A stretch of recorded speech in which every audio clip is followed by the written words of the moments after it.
can all join palms and repeat after me. I take refuge in the Buddha. I take refuge in the Buddha.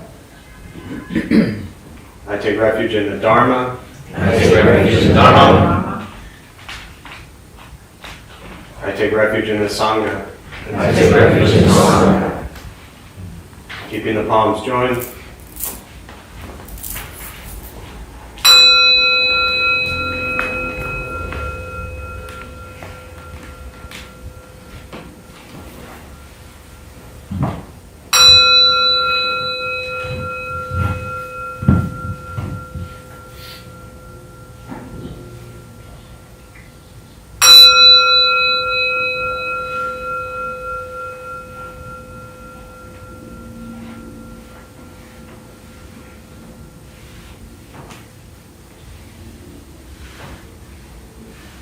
Put the palms down.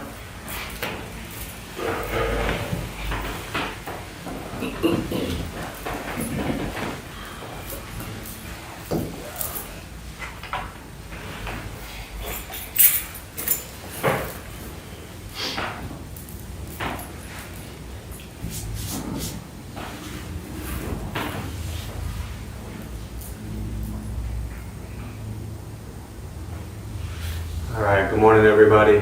Good morning. Thanks for showing up on this Saturday morning. Glad you're all here. Anyone here for the first time? What brings you here? I need help. Look around the room. How old are you? About 16? 15? Yeah. And what'd you say again for those who didn't hear it? I need help. I need help. You know what everybody else in this room needs? Help. And they're a lot older than 15. No offense to anybody. I'm lost already. What's that? I'm lost already. I need help. Yeah. I hear you. Honest. I appreciate the honesty. Yes. Yeah. Thank you. Glad you're here. What's your name? My name is Graffin. Say again? Graffin. G-R-E, like Graffin. Graffin. Graffin. Not Griffin, but it's Graffin. Graffin. Yes. Thanks, Graffin. Glad you're here. Yep. I was lost when I was 15. What happened? I punched people, got in fights, smoked a lot of pot, drank a lot of beer, got kicked out of high school. Same thing, but I'm still in high school, but I know. like, I mean, when you get kicked out, you're not really like liberated from it. So don't get kicked out. It's not like you're kicked out and then you're I done. won't. I'm in volleyball. I won't. I can't get kicked out. Yeah. You know what I said? What? I'm in baseball. I can't get kicked out. You got kicked out. And I got kicked out. Did I ask the reason or no, sir? Yeah, I was part of a massive cheating scandal at the high school. What And do you apparently, in high school, just so you know, in case you're not aware of this, it's not good to have a master key to the school. So where did you go? What did you use that for? I used it to work out, play basketball, go to the gym, Just for that? just for that. Yeah. Others used it, and then I got Like you involved. got charged? No charges, You just got kicked out. just got kicked out. Yeah, Wow. yeah. Damn. And then it turned into people breaking into schools and stealing tests. Now, I never stole the tests. I cheated on all of them, but I didn't steal them.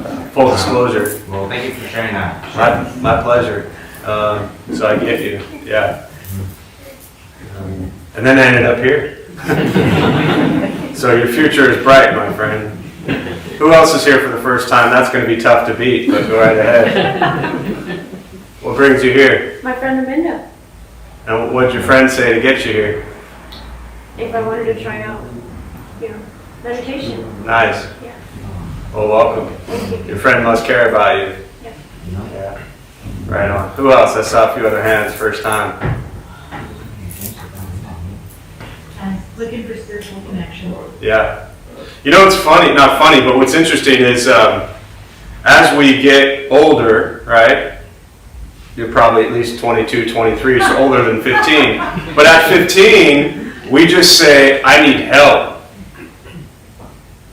Then we get older, whatever age it is, but the average age of most of the people in this room, and we say things like that. I'm not knocking on you, I'm being very genuine and sincere. Is that we then turn it into this thing that says spiritual connection, spiritual path. right? Whatever that phrase is for you. A Sangha, which is a community. Buddhism, we put these things around it. But ultimately, what's underneath all of those terms and phrases, and you're one of a million people who said the exact same thing. Every person in this room, hang on, Griffin. Everyone in this room has said something like that. But what happens is as we get older, we put these boxes around it. But ultimately, what it actually means is we need help. And once we can wake up to that, like truly, honestly recognize we need help, then you can begin this practice. But it has to enter your life every moment of your life. Because when it doesn't enter your life, then you struggle. And then you end up back here on a Saturday or Wednesday or Friday or whenever you show up here. Right? So this is about bringing these practices, what we call spiritual path. All that is in Buddhism is generosity, morality, patience, diligence, concentration, and wisdom. All words in English, that if you understand English, you understand those words. That's all this practice is. That's how we help ourselves. By giving, by being honest, by being patient, by working hard at spiritual practice, as hard as we watch Netflix. By concentrating on present moment, by learning to stay present with life as it arises and not running from it. And by having wisdom, which I still default to say wisdom is the first 5. Generosity, morality, patience, diligence, concentration, wisdom. When you bring these aspects into your life every single day, and as often as possible, you will suffer less. And the self-help that everybody is seeking and craving will go away. We don't end suffering by making sure we're okay. We end suffering by making sure others are okay. And then your suffering will cease to exist, based on what the Buddha taught. So, begin to understand that this practice is difficult. It will challenge you every moment, every day of your life. But it never stops, and it never changes. It never gets more advanced. It is the same thing day in and day out. It is not fun, it is not exciting, it is work. And if you do it, it's worth it. And when I say if you do it, I mean more than just, an hour a week, 2 hours a week, in every area of your life. Your family, your friends, strangers, everybody. The people that piss you off on the phone, the customer service folks that aren't doing what you need, the contractors that aren't showing up when they're supposed to show up, or 6 weeks behind on when they're supposed to be there. Not that I'm speaking from personal experience with that at all. Right? So, we're going to say something, Griffin, and then, yeah. I can? Sure. Oh, okay. I'm still an asshole, so go ahead. No, but, so, when you're talking about how you got kicked out of high school, Yeah. after that, like, how did you climb up that ladder? Like, how'd you get back up there? How'd you bring yourself back up? Yeah. Well, when you get kicked out, like I said, you don't technically, you're not free from school. As you know, you go to what's called home study, or to another school, but I chose home study because, I like to be at home and friends could come visit. But then I went back my senior year. And the beautiful thing about falling down is you have the ability to get back up. And at that time, I'd love to say I knew what to do then. I mean, no, I went back to school and I stopped doing what I was doing before as far as, cheating and using the key. Yeah. But I was still just as angry and depressed and drank as much beer and smoked as much pot and got into as many fights as I did before. That didn't change until a handful of years later. And I think the real answer to your question of how do you do it is you just don't give up. Just keep going. Just keep going, keep believing in yourself. Just Fine. pushing. Say again? Pushing. Just keep pushing, even if you're at 5%, just go. Just go. All Right? As long as that phone has 1% on it, it still works, right? Yeah. Nah, I don't even need a phone. Well, that's good. I do. I mean, without this thing, this whole shit would fall apart. So I'm glad you're 15, don't need a phone. I'm 48. I need this thing. Otherwise, how would we know to be here at 11 o'clock on a Saturday, All right, so with that, we're going to start with the meditation practice. For those who are joining virtually, welcome. Glad you're here. Thanks for showing up. Feel free to say hello in the chat box there somewhere. So for those who are new or maybe sitting here for the first time, a couple things to tell you before we begin. Nothing's going to happen to you, right? You're not going to float away. You're not going to have any mystical, magical experiences. The mind that races all day long is not going to shut off. Don't judge your practice. When you don't ask yourself, is this working or not working? Are you doing it right or wrong? We're just going to sit. We're going to breathe. You'll hear sounds inside, sounds outside. This is life. Life is filled with chaos. This practice is learning to get quiet and still within all of the chaos, not expecting silence, right? Posture, you just want to be comfortable. If you're on a cushion, often it helps lying in the front third, pushing the stomach forward, allows the back to straighten. If you're on a bench or chair, also trying to sit up straight, relaxing the shoulders. If you're kind of kicking back with your legs crossed like you're about to fall asleep, I suggest you sit upright so you can actually be present and aware. But do be comfortable. I will guide us as we begin. Hands are on the knees or lap, whatever's comfortable. I will guide us as we begin, and we'll settle into a little bit of silence. Most important, do not expect anything. We're just going to sit and breathe.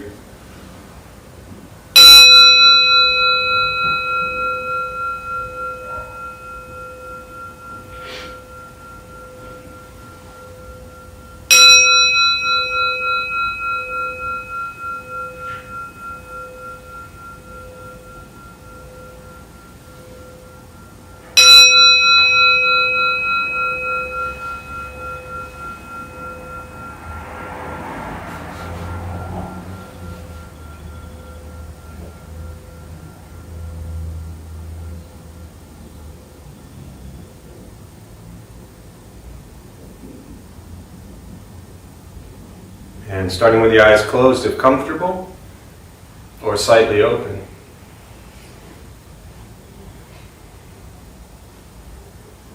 Mouth is open or closed, whatever is comfortable. We'll start with taking 3 deep breaths, slowly.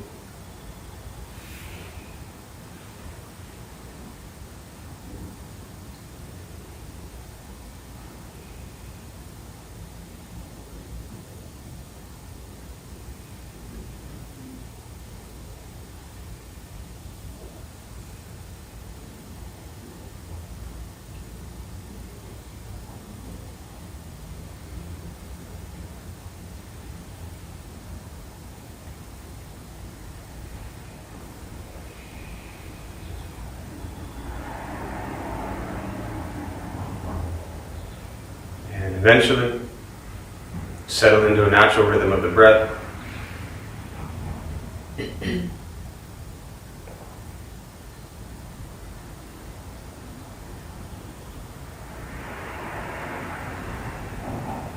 Noticing the mind as it wanders, jumping from thought to thought.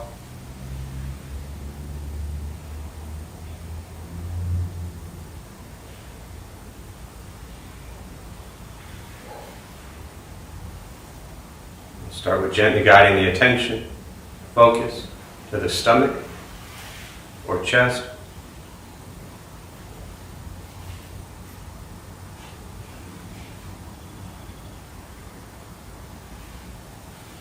Breathing in, feel them rise.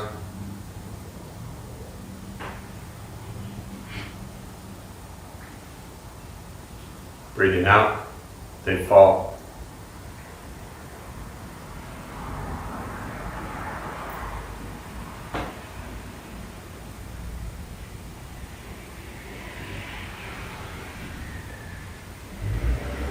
Simply continue this practice, observing sensation of breath.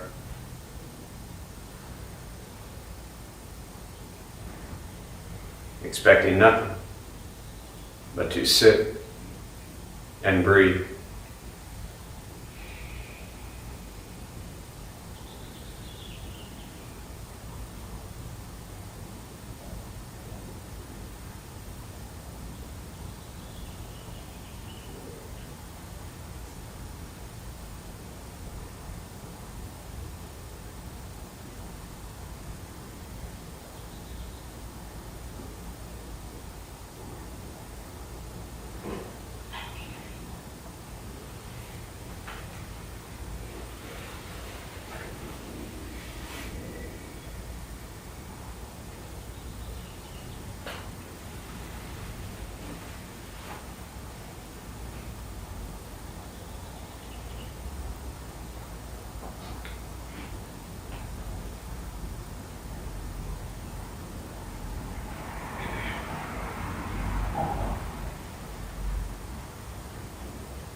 As the mind wanders, lost in thought, recognize it.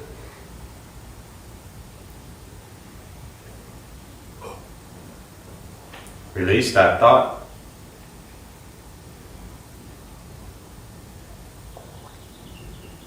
Return attention, focus to the breath.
Breathing in, follow breath in.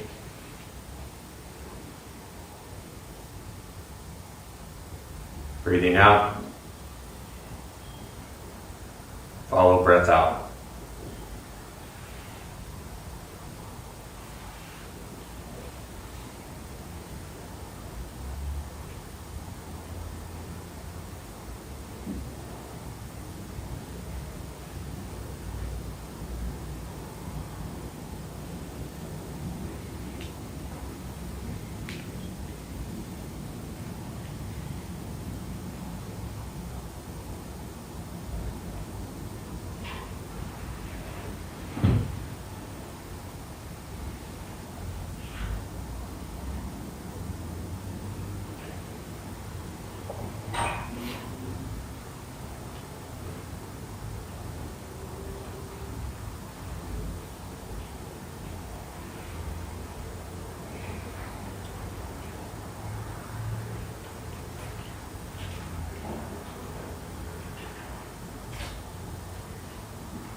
Keeping the mind alert.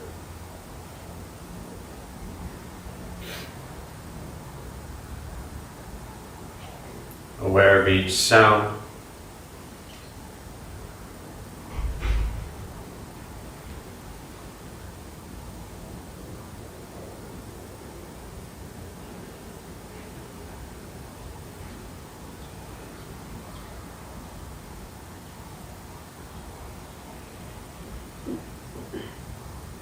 Each thought.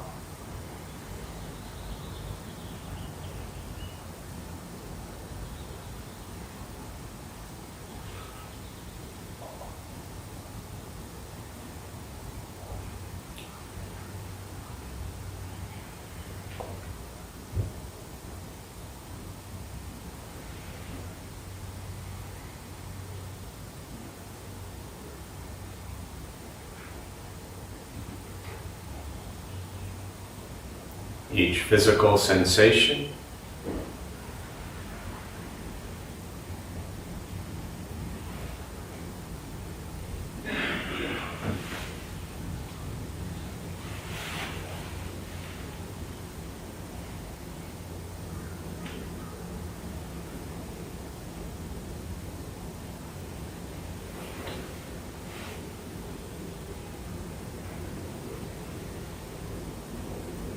Yet concerned with nothing but sitting,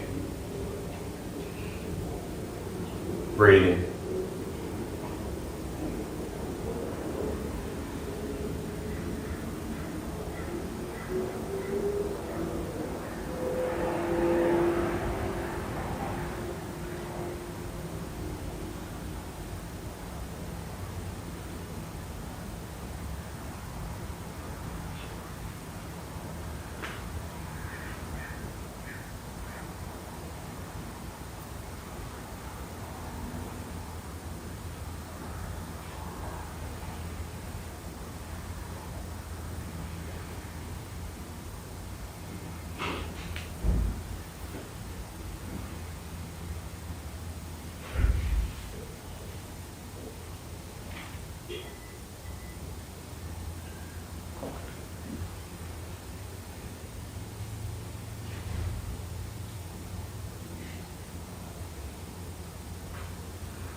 Learning to be comfortable in stillness, in quiet, wanting nothing but to sit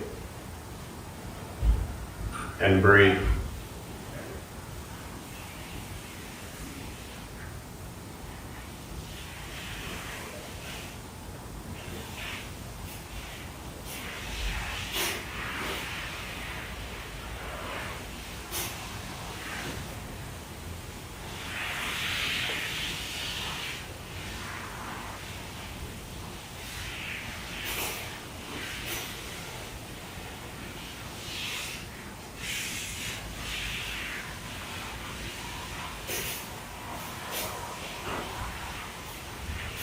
And with the body still, rested,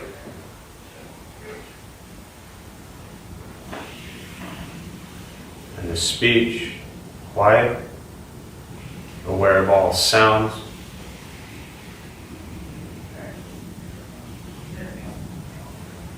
and the mind learning to settle.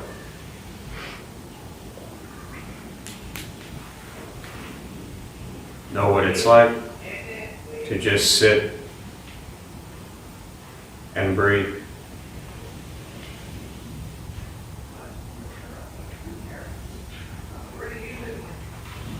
Knowing with each breath there's nothing else to do.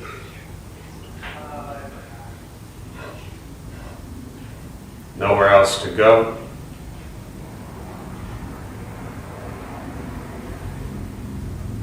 And no one else to be.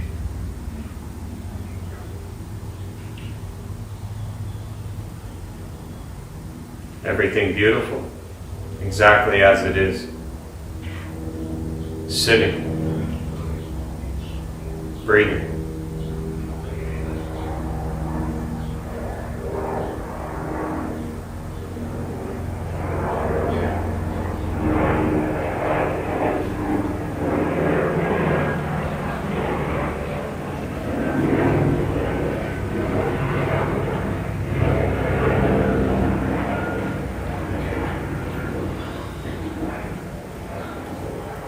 Once again,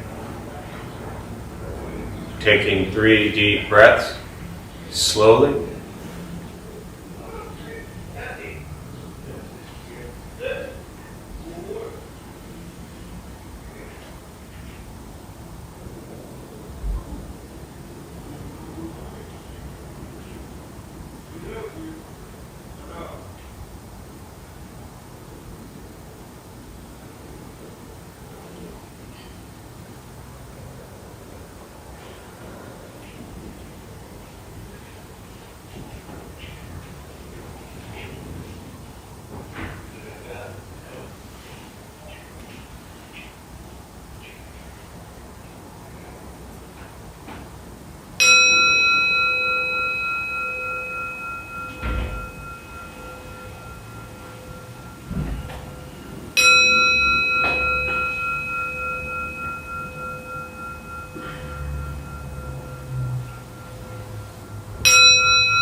As you slowly open the eyes, slowly beginning to move.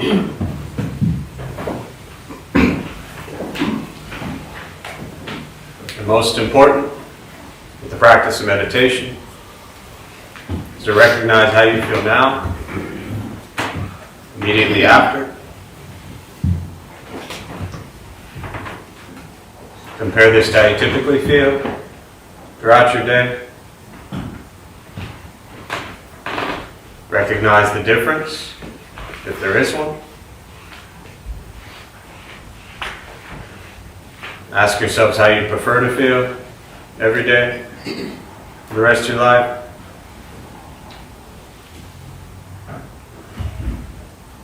And realize however you feel now, if it's quiet, calm, and still, or a busy mind, racing mind. Whatever you're sitting with at this moment has nothing to do with anything I said. It's nothing to do with how we sit, hold the hands or cross the legs. It's nothing to do with the sounds around us or anything else for that matter. It has everything to do with your own mind and your own mind's reaction to an external condition. This is what the Buddha called pratitya samutpata, means dependent origination. This is the basis of the Buddha's awakening. The word Buddha simply means awakened. He was a human being, no different than any one of us, who began to understand why he suffered, why he got angry, why he got sad, why he got depressed, why he got stressed, why he got anxious. It is simply understanding the causal relationship of all phenomena. What that means is every moment of our lives, things happen, we react, more stuff happens, more reactions. That's it. That's what we get. This practice is simply learning what it's like to respond to something quietly, peacefully, still. Because for most of us, the way you responded to the last 20 minutes is quite different from how you respond to everything else that's happening throughout your day. And so all we're working on is closing the gap to where the way you feel now is closer to how you feel always. Just as driven, motivated, productive, successful, whatever that means to you in your respective lives. But with a mind that's steady, clear, focused, distracted by nothing, disturbed by no one. This practice is not easy. It's not necessarily fun. It's not an escape, as often people think it is. It is direct perception into the present moment and realizing that the present moment is not always pleasant, it's not always kind, it's not always fun. It's hectic, it's chaos, it's maddening. This practice is learning to be with life as it arises.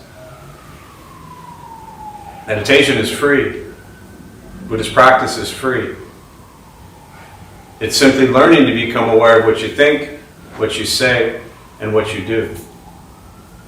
And realizing that our thoughts, our words, and our actions create the environment that we're in. And we spend so much time trying to fix, change, control, manipulate everybody around us. And this practice is learning to change our mind and our reaction to the world around us. And once we can do that, all the anger we have towards everybody else, all the blame we have, pointing fingers to everybody else, comes back to us. Doesn't mean things are going to go how you like them. But things are going to go how they're going to go. And we can spend our entire lives fighting it and resisting it. Or you can open your heart, open your mind to how life is and learn to be okay. Buddhist practice, meditation, doesn't fix things.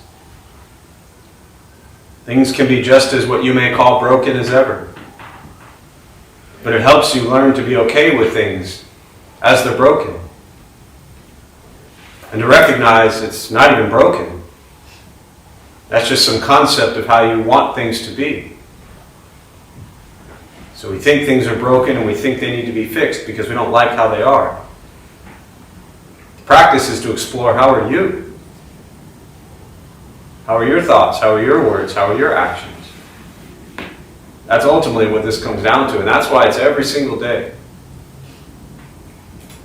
There's no advanced classes, there's no what's next, there's no I've got it, I'm ready for whatever. It's just the same thing every day. If we are grateful to just wake up each day and have our breath, then you can go from there. If we can appreciate waking up each day, opening our eyes, taking a breath, and realize I'm alive, I'm here. Because one day that won't happen. One day you won't wake up. And we don't know if that's today or 100 years from now. We don't know. But every day we're just cruising along, planning things, scheduling things, worried about things. And boom, one moment, our life is done. So don't waste it. We have opportunities to be angry or joyful. We have opportunities to be sad or happy. And all of that is based on our outlook and perception of life.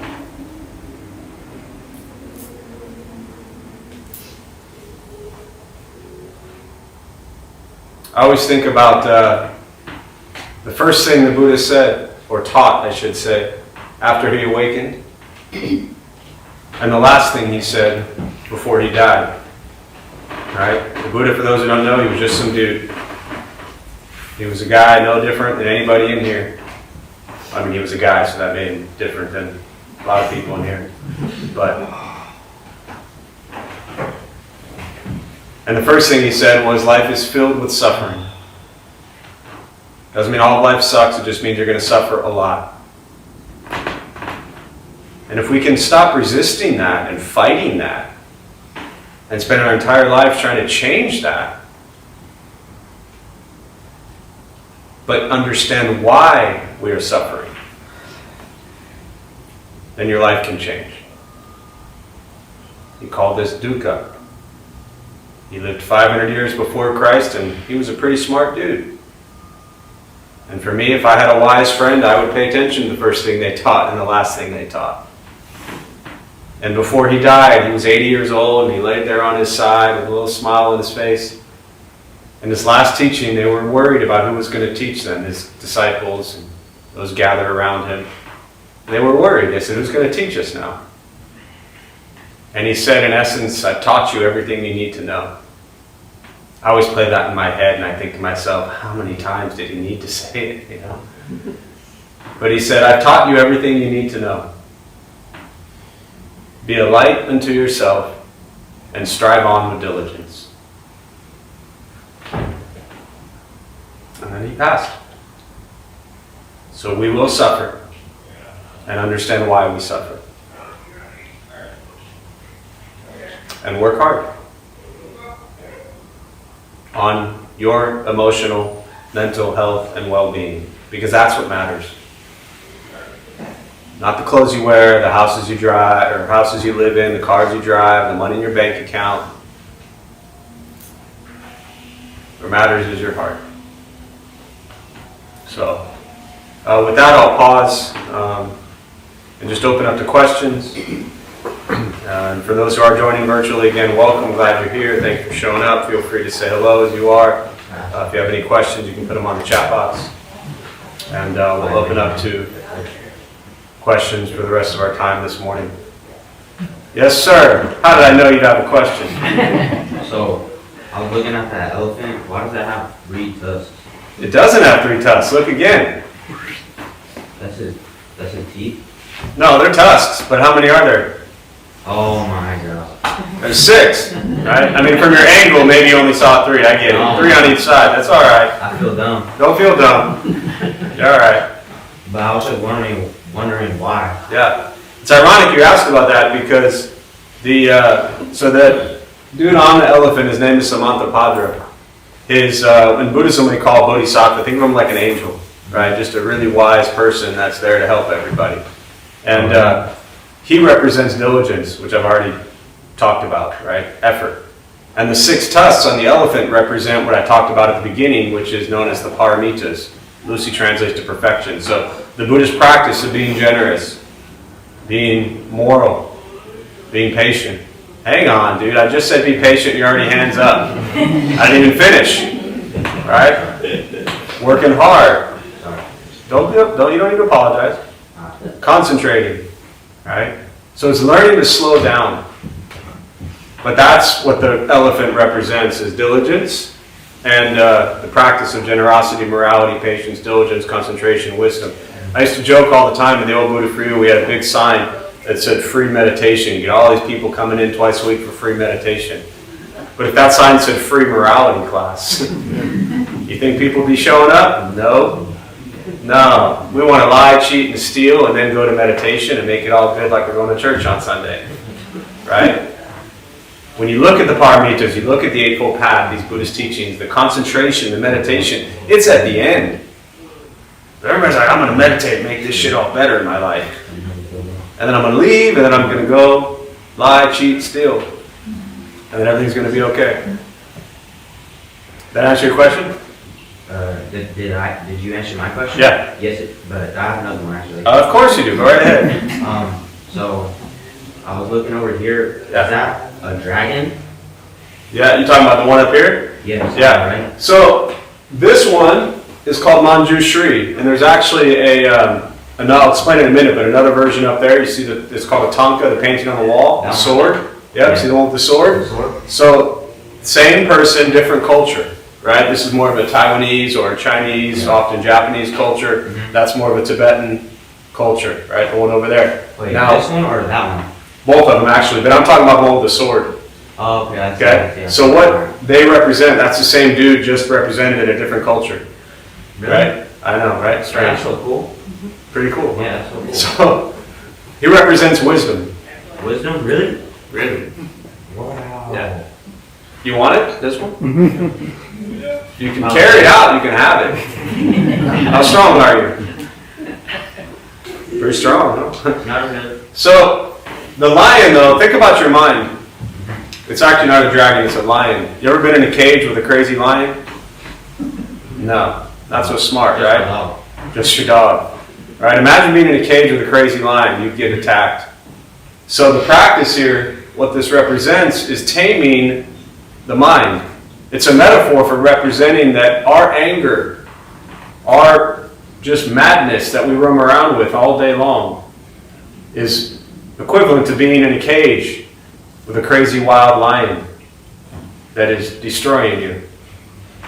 With the practice of wisdom, that's what this Bodhisattva represents, is wisdom. With the practice of wisdom, we can tame that crazy lion, also known as your mind. We tame it so much to where it becomes just a cute little playful, almost like a cat. Yeah. Right? So that's the representation. Yes, sir. Next question. You can ask, it's all good. Fire away. I listen to all of them every week, so Anyone else have any questions or no? I appreciate your kindness. Go ahead, yeah. What is the dark figure sitting in front of? The skinny one? Yes. Yes. That is what's known as the emaciated Buddha. Right? So, the brief story on that is, you know the Buddha, as I referenced, if you didn't know before you got here, was a person. Wasn't a god, wasn't some big belly dude floating in the sky, was a person. And he was actually a king, or a prince. Father was a king. 2,500 years ago, again, 500 years before Christ. And he was raised completely spoiled. Everything. As a prince, all the wealth, all the riches, all the women, all the money, everything he could have, he had it all. Right? This is India 2,500 years ago, so it was a lot. And 29 years old, he sneaks out in the middle of the night and he sees what's called the four sights. I'm going to give this a short story, right? And he sees old age, sickness, and death. And he also sees an ascetic, like a simple nun or a monk. And he goes to his buddy and he's like, hey, what's this old age, sickness, and death? And Chana, his buddy, says, that happens to all of us, my lord. We all age, we all get sick, we all die. Now, when he was a child, it was predicted he would either be a great king or like an awakened one. And so the father wanted him to be a king, so he sheltered him. So he never saw old age, never saw sickness, never saw death. They knew that his heart was so big that if he saw that, he wouldn't want to be a king, he wouldn't want to rule, he wouldn't want to kill people.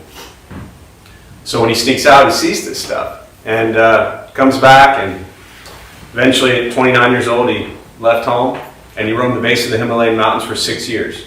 Right? I'll come back to that in a second. At 35 years old, he sat down under the Bodhi tree in Bodh Gaya, India, and understood the nature of all suffering, which comes from one place and one place only. Where do you think that is? The mind. The mind.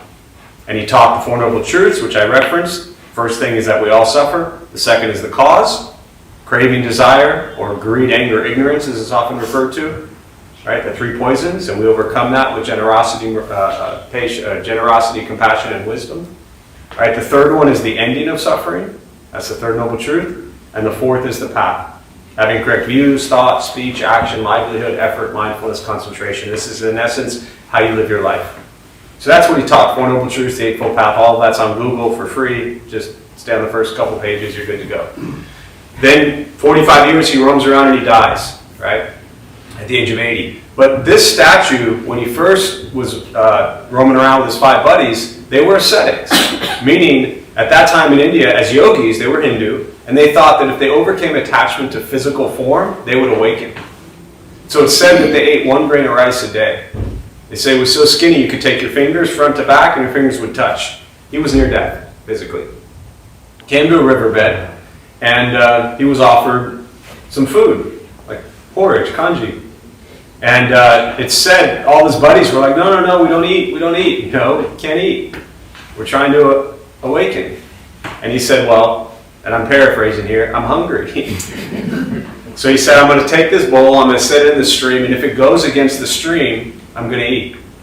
So he puts the bowl in the stream, it goes against the stream, and he starts to eat. Then his 5 buddies, they all left him. They're like, you sellout, you traitor, you food eater, you know, they were just calling him names. And he went on his way. But he realized at that point in time what in Buddhism we call the middle path. That this life of excess that we often live in, maybe not necessary.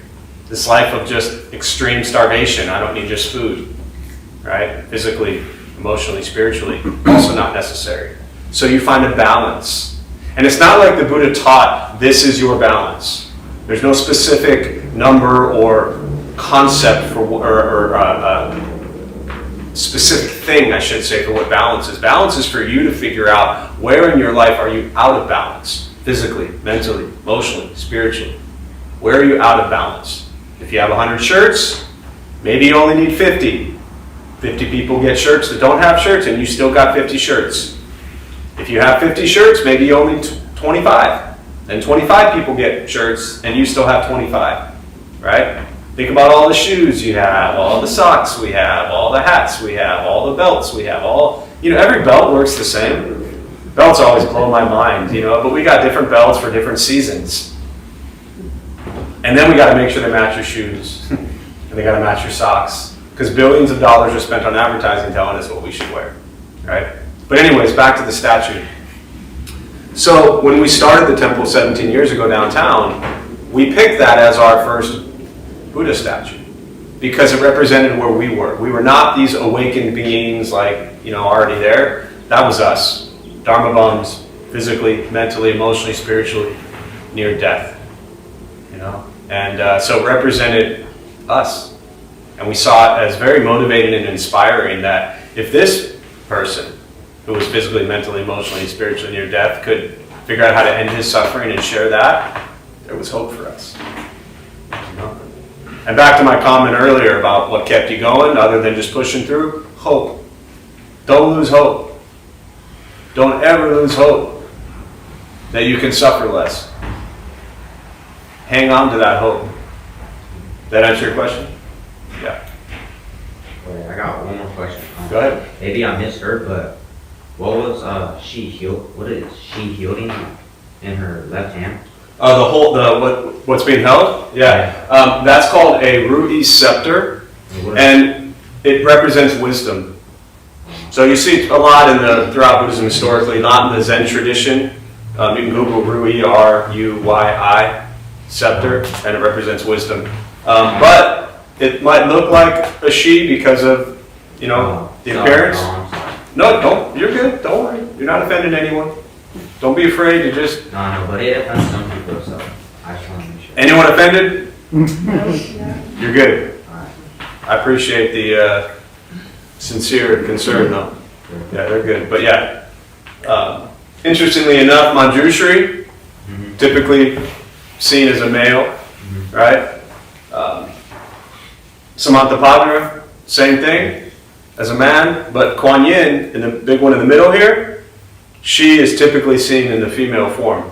And that's the one right there representing compassion. So Kuan Yin hears all the suffering in the world. Her name literally means hearer of the world's cries. So she hears all the suffering and pours out compassion to heal. That's beautiful.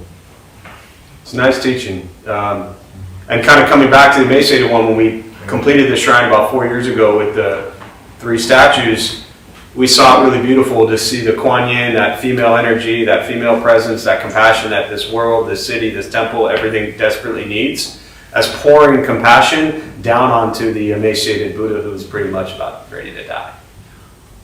So, yeah. Did they actually live? They were real people? I used to ask that question. Did they actually live? Were they real people? And I'd always get like 1,000 different answers, and none of them were ever answers. And I eventually just stopped asking that question. And for me, somebody said years ago, which I loved, even if the Buddha himself never lived, doesn't matter. It's a great story. They're great metaphors, whether they were real people or not, whether you can hang out and drink tea with them and, or not, or whether they're all just like some big made-up story like Donald Duck. Great.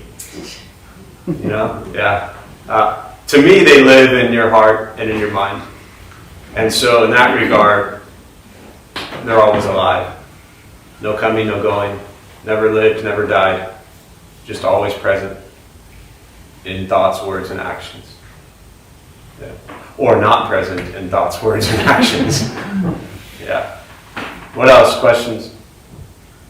What's the connection between meditation and the 6 tusks? The 6 tusks? Yeah. So the 6 Paramitas: generosity, morality, patience, diligence, concentration is the 5th one. Concentration, also referred to as meditation. You ever get angry about something? Sure. Once in a while, right? When you're angry, very often thinking about something that happened when? Past.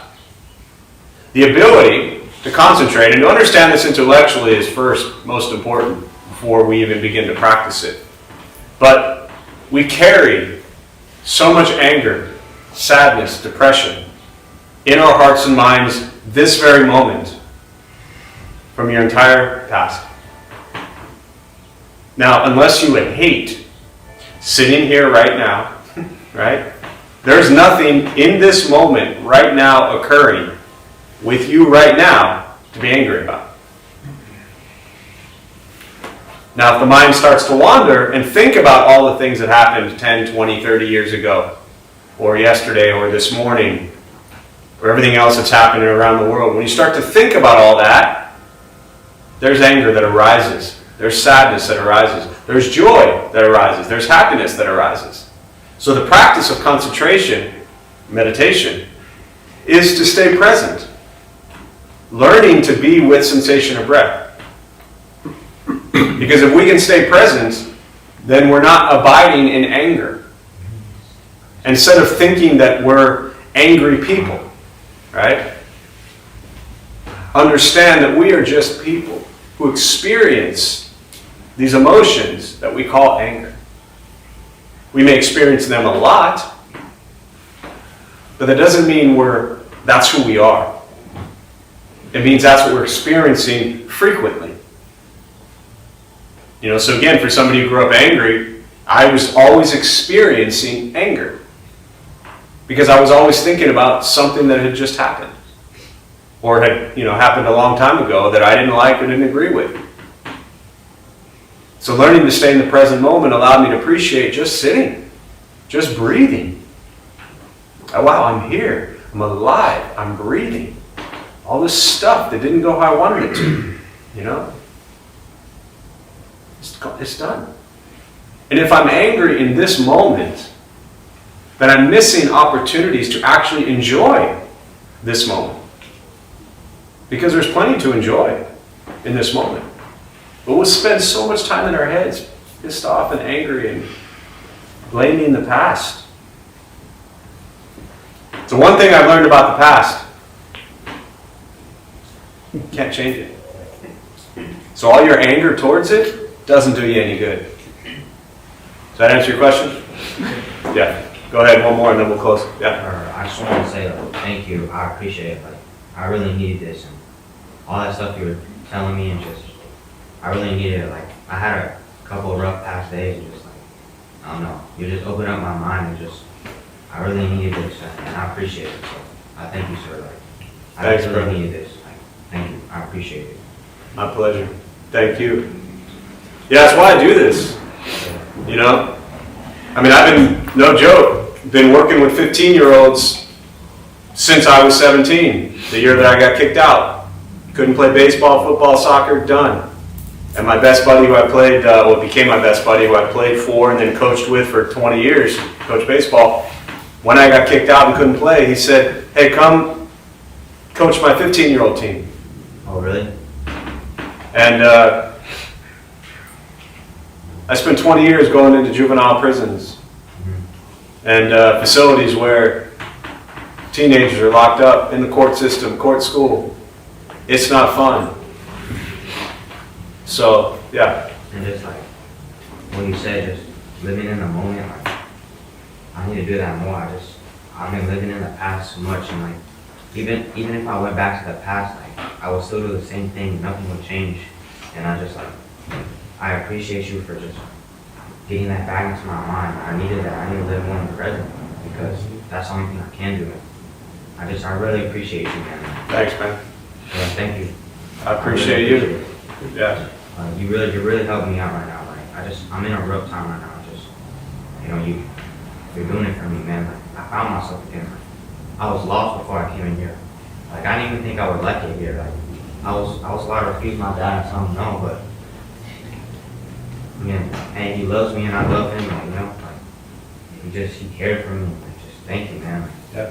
I really appreciate you. Now you're making me cry, man. You're making everybody in this room cry. That's a good thing, you know?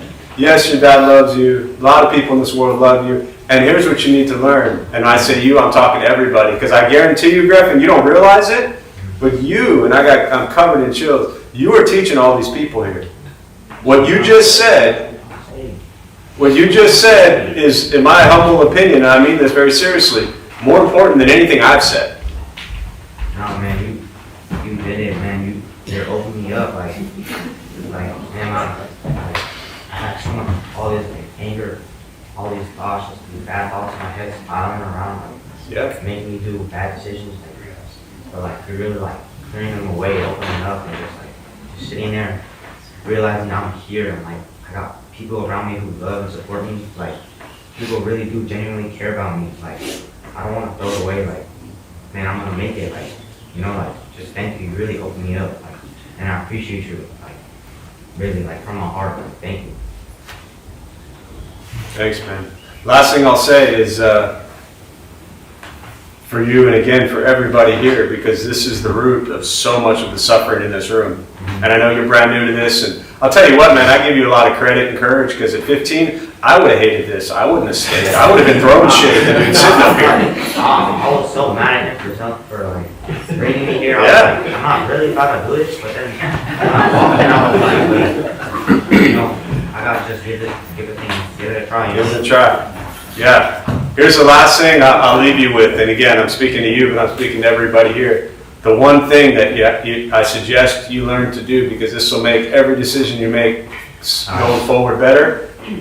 You said you got lots of people around you that love you and care about you. You know, family, friends. You got a bunch of strangers in here that I guarantee at this moment, these people would do about anything for you. So if you need like some skateboard washed or anything like that, they will do it.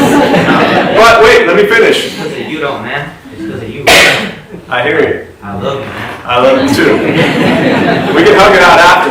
But let me say this last thing. I'm being serious. I know you're being serious, and they know you're being serious too. I know most of these people, right? Don't forget to love yourself.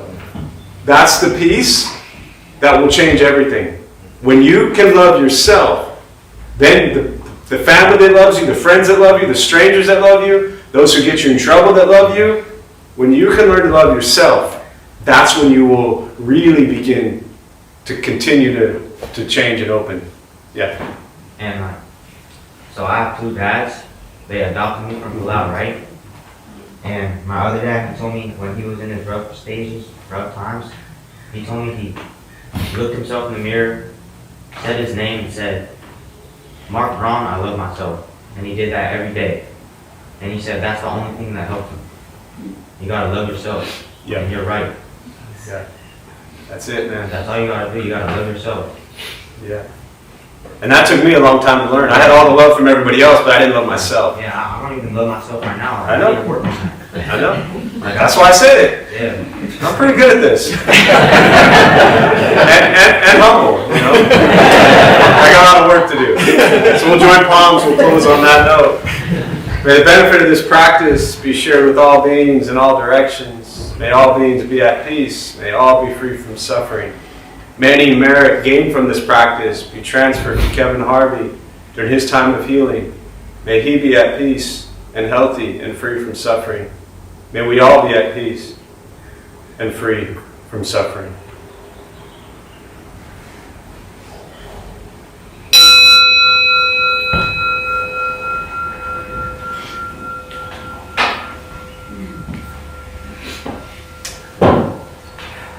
So a couple quick announcements before you all head out. My name is Jeff. I'm a Dharma Bum. We opened up this temple 17 years ago to introduce Buddhist practice to local folks. Those of us who lead, we're not monks, we're not nuns, we're not gurus, we're not masters, we're not teachers, we're not looking for students. We're just practitioners struggling like everybody else.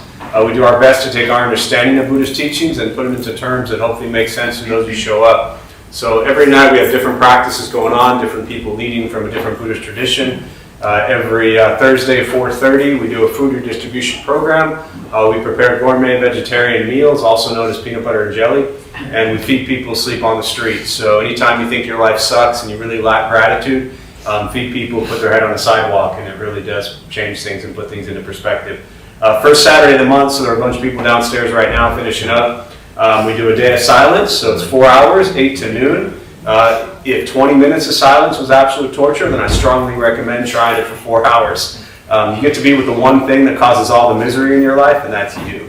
So, otherwise, yeah, I don't think anything out of the ordinary is coming up. Yeah, Buddha for You is downstairs. If you need anything, if you want to stick around and help clean or garden outside, you're welcome to. Otherwise, be safe, and thanks for being here. I wish you well.